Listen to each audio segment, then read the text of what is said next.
Welcome to this week's edition of Lauren's Lane. We've got a special Florida-Georgia edition for you. That's why we're at TIAA Bank Field. And Lauren's Lane is presented by Dome Hats, the absolute best hats in the business. If you want a dome hat like this one, visit domehats.com. Get them for your team, get them for your company. That's domehats.com.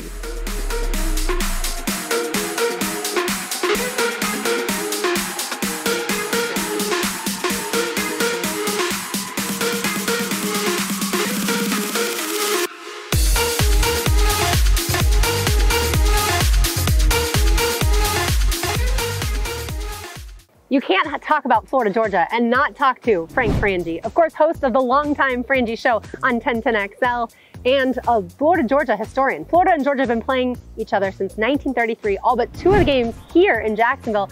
Frank, what was your first game? I'm the old guy. That's how I know this stuff. I'm the old guy. I've been to 38 of these, and my first game was 1973. I was 15 years old, which is a cool thing. And we didn't have a lot of money, but my friends, our neighbors had tickets, so we got to go. And it was a historic game.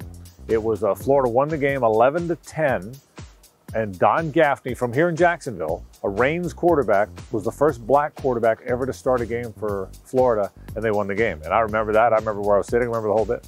So Florida won the first game you attended. What about the next field? I was 1-0. That was big. Lost the next 6. So then we were 1-6.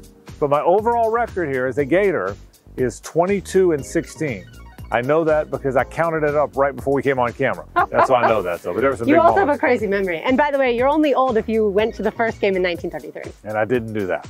All right, so tell me some of the biggest moments in Florida, Georgia history. They happened right here on this field. I'll go you one better. I'll show you where they happened. Here we go. I've seen some wins and losses here in the stadium, but Frank, you've seen some of the biggest Florida wins and Florida losses. Let's start with the victories. What are some of the biggest Florida wins you've seen here? Well, the first one I told you about was the first game I ever went to. Lee McGriff caught a touchdown pass from Don Gaffney. They made it 10-9. And then Hank Folberg caught a 2-point conversion. 1973, I was 15 years old. Oh my God, it was the biggest thing ever. My favorite win for Florida was the 1984 win. They had lost a lot of years in a row. They had a really good team. They were holding on to, they wound up winning big, 27-0, but they were holding on to this lead.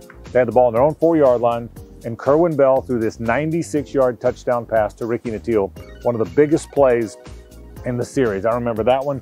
Later on, I remember them winning with Zook at the end of the game when Matt Leach made a field goal at the end of the game. Think about it now, Florida had big wins. They were 18-3 under Spurrier, Meyer, and Zook. Spurrier was 11-1. Meyer was 6-1, Zook was 2-1. So big wins later on, and those kind of stand out for me. Yeah, those were some fun times. Can you show me where the Nattiel play happened? Matter of fact, I can. Folberg caught over there in the middle of the end zone, and I was up there watching, right in the middle of the end zone there. Nattiel along this left sideline. Right where they're lining the field. Right where they're lining the field here. And all the Georgia cheerleaders were over here, all sad looking. So the sad look, Georgia's cheerleaders were here looking sad, and Ricky Nattiel ran down here, and we were partying like crazy. That was, in my mind, the biggest play for Florida, the biggest win for Florida in the series. Now, look, they won a bunch of games under Spurrier and all those, but for me, the biggest win in the series, the biggest game, Ricky Nattiel came right here. That's where he came. That's pretty good. All right, well, obviously I'm a Florida fan, but let's get into some of the big Georgia victories. Yeah, you know where Lindsey Scott ran? Right here, right down this same, again, right where they're doing the line here, right down this same sideline, and we all watched it. Payne, earlier in that game, Herschel Walker, same sideline. This sideline's been a busy sideline. Herschel Walker went 70 yards on this sideline. Then Lindsey came the other way on this sideline. Biggest win in Georgia history. This kind of southeast corner was a big deal for this. I mean, of all of them, in 1993, Florida won the game, the rain game, where it was raining like crazy. And it looked like Eric Zaire had thrown a touchdown pass to win, but Anthony Lott had called a timeout. So the touchdown pass didn't count, and Florida held on. That was in this corner. I was standing right there, grass and water up to my knees, watching the game as a media member, and right here is where it happened. So that was obviously a big game. Earlier, I watched some games as a fan. That one I watched as a member of the media. Well, my first game was 1997. I brought some friends. They were cheering for the Bulldogs by the time the game ended. Georgia won that game. But do you remember where you were sitting for some of these big Florida wins and losses? Matter of fact, I do. Hey, this is Jeff Whitaker with Dome Hats. Do you need custom hats for your team or your business, or you just want to see what we've got for sale in your favorite Florida State or Florida gear? Come on down to the bar here in Jacks Beach. We'll be waiting for you.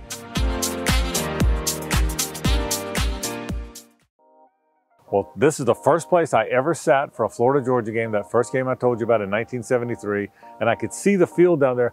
Lauren, I'd never been to, we'd always heard about Florida-Georgia games. They weren't all on TV, but we always heard about them, and you always wanted to go to one.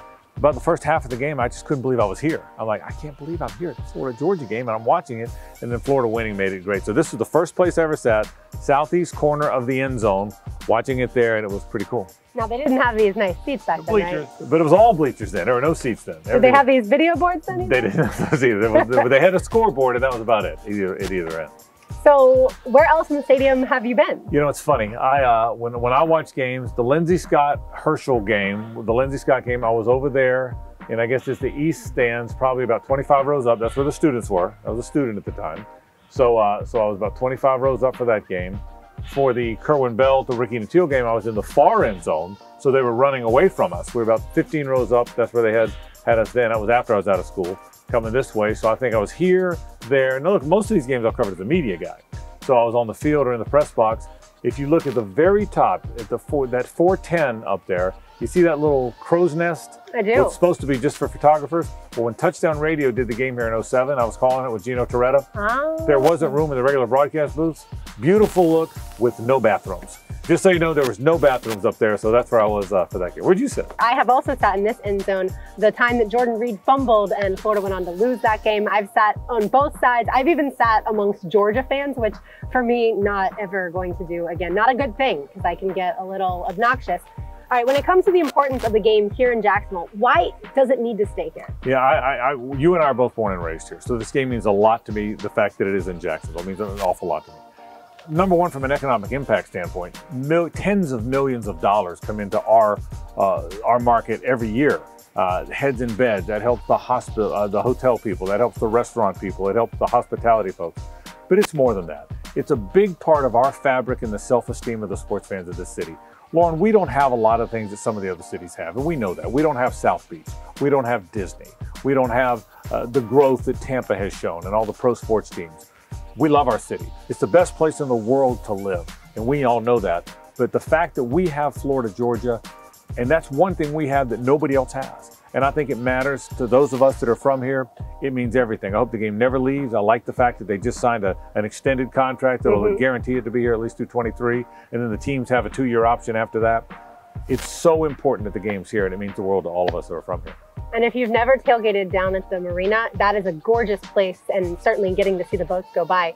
Why did we have to stop calling it the world's largest outdoor cocktail party? Well, I think they've started calling it again, by the way. I think there was too much partying and too much going on, but I think they call it that again. All right, last thing. What happens in Saturday's game? Yeah. Georgia has a really good team. Kirby Smart's really good. He's built a program. He's built it the right way. He's a tough-nosed coach. They've recruited well. When you get on the cusp, you're going to get that championship. Duke basketball's on the cusp. They finally broke through. Kevin O'Sullivan told us one day he's going to win a national title for Florida baseball, and he eventually did that. I think Georgia's really good. I don't think it's a super close game. I think Georgia wins it 38-24, 38-21. I think this is a game for the Dogs. Well, I hope you're wrong, but that is Lauren's Lane. Thank you, Frank. You got it. And remember, it is presented by Dome Hats. Go to domehats.com for all of your headwear needs.